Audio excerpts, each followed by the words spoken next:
Congratulations, clicker of this video. You are now becoming privy to the knowledge that the Snowball launcher is actually really good. Now, I feel like this is something I've been saying a lot, but it's true that a lot of older weapons get overlooked because people just sort of get bored of them and or forget, or nobody tells them that this weapon is amazing. Now, my opinion of the Snowball launcher was quite good, but in my first bit of recording, it turned into more of an example of how nurses need an absolute nerf. Oh my goodness, these guys were unkillable. I gave up on this encampment and ran away. But that does bring me to a point that I do use two different loadouts in this video. Now, typically when I record a video on launchers, I just use like a random shotgun loadout. It's just for whatever reason my preferred because of the fact that I don't feel like launchers should very often be your primary. Typically they are a secondary weapon meant to take out higher HP enemies, and that is generally true, but the Snowball launcher shoots quite fast, so I swapped over to a different loadout, my rocket loadout. Now I will link the video on this because it explains everything a lot more thoroughly, but I do want to add one extra change that I made, and that is that I did not use Demolitionist Penny, who ups your rocket damage by 17%. She is very, very good to use with any rocket launcher, and I would highly recommend it for this weapon. This weapon is definitely a primary with this loadout. And the last thing that I'll say from that video is that this will make my weapon shoot about 3.6 times as many shots without having to reload. And of course, because it's active during a Warcry a lot of the times, I am going to get that extra fire rate and, damage and everything that the Warcry gives you, and it's going to be a grand old time. And that is why this weapon will be a lot better in, maybe the second half of the gameplay. So with all of that said, I will go back to my original point that my opinion of this weapon was very, very good before I recorded it, and that's because I had a really good time on stream. Now, at the time, I was using a water snowball launcher against fire enemies. In this case, we're using water. I had Demolitionist Penny, so my memory is 17% stronger in that regard, and I had a full team. So in my personal gameplay and in this video that you'll be seeing today, this weapon is not performing as great as it absolutely could be. There are some serious nerfs. Once again, I do want to reiterate that this weapon will do fine against water, but you definitely want to pair it up against fire enemies for the biggest bang for your buck. It will be the best it can be in there. It'll be 25% stronger against fire and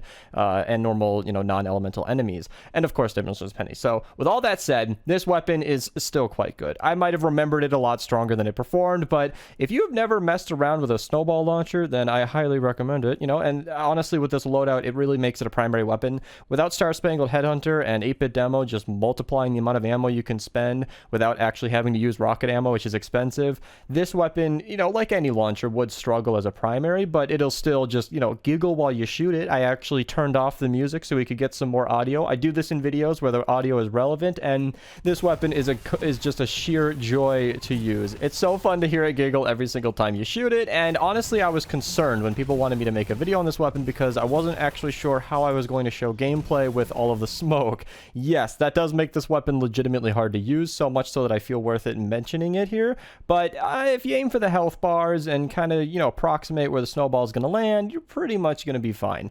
Now, if you want to perk this weapon, let's talk about it. So I do actually take an interesting take with this. I usually recommend damage on these rockets, and that is for a good reason because it's just a lot more consistent. And with the snowball launcher, you actually can't run a crit build on this. You can have crit rating or crit damage in the middle slot, but you can't have it anywhere else. So it's kind of interesting that usually I recommend all damage on launchers, but on the snowball launcher, I'd recommend a crit build if it was possible, because like I showed, you're definitely shooting this weapon a lot more like a semi-auto or assault rifle than anything else. You're popping off lots and lots of shots, and there's a lot of opportunities to crit.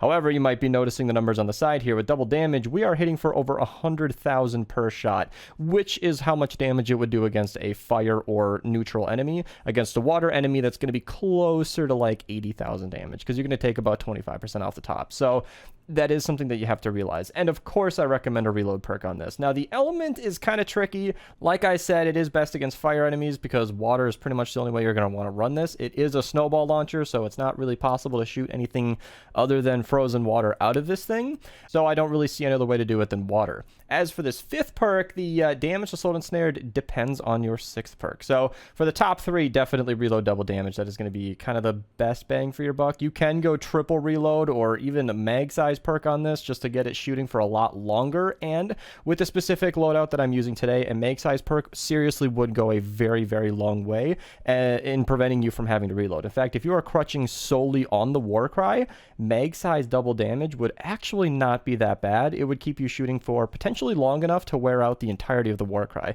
That might be something you want to screw around with, maybe even a second mag size perk, but for an all-around build, I am going to recommend reload double damage. Now, let's talk about that 6th perk. You can make this weapon significantly stronger depending on how you perk it. Now, I do have that 45% damage to slowed and snared, which looks better than 44% to elemental enemies.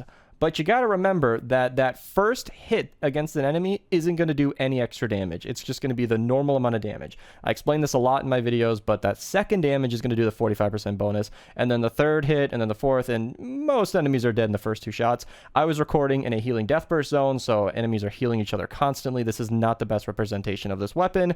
I should have picked a better zone, but I'm working with what I got here, you guys. So unfortunately, you're not going to see the best this weapon can be, but that is okay because, yeah, that damage to slowed and snared is good, but it takes about 3 hits with damage to slowed and snared to level out to the exact amount of damage that a damage perk would give you, because that third hit would total 90% extra damage, 30% per shot on average, and it's not even that impressive of a perk when you think of it like that.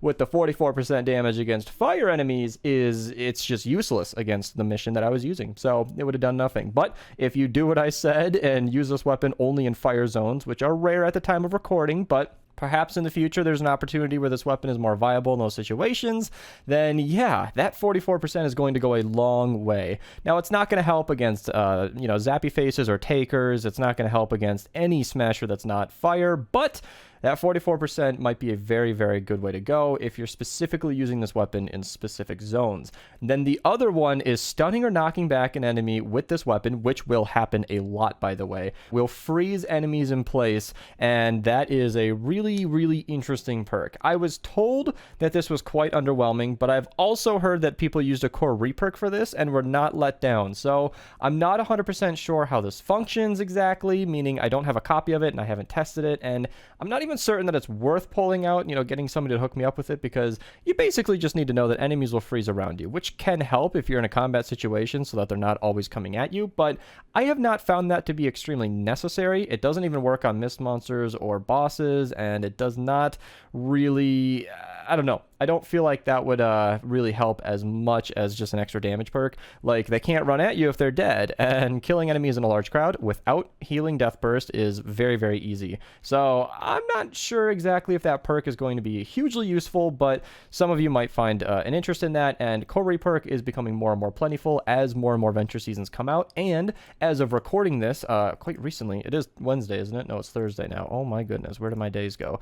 We are getting a core reperk from this week's alert. So obviously, this is going to be outdated news within a few days as you're watching this in the future, but I just want it to be said that core reperk is becoming more available, and maybe you'll have like 15 of these things and you just want to screw around with freezing enemies. That is an option, and you can absolutely go for it. But oh my goodness, that wraps it up for the Snowball launcher. Such a hidden favorite of mine. It's a weapon that I don't use often, but with the amount of weapons in this game, I haven't even used the Nocturno since I made it 144, which was a while ago, by the way. So I don't have time to use a lot of weapons because I just like to have so much diversity, but the Snowball launcher is, as I was going with this, just a weapon that I'm always glad to pull out. Every once in a while somebody will recommend a weapon on stream, they'll use their channel points for a Snowball launcher, and I am a very, very happy camper when they do so. You can follow my Twitch in the description below, maybe hang out in the streams. Use code Mista at your checkout. It really does support me. I seriously appreciate it. You can also become a channel member here, join button on the channel or the link in the description below. Subscribe if you're new. Thank you guys so much for watching. Have a nice day.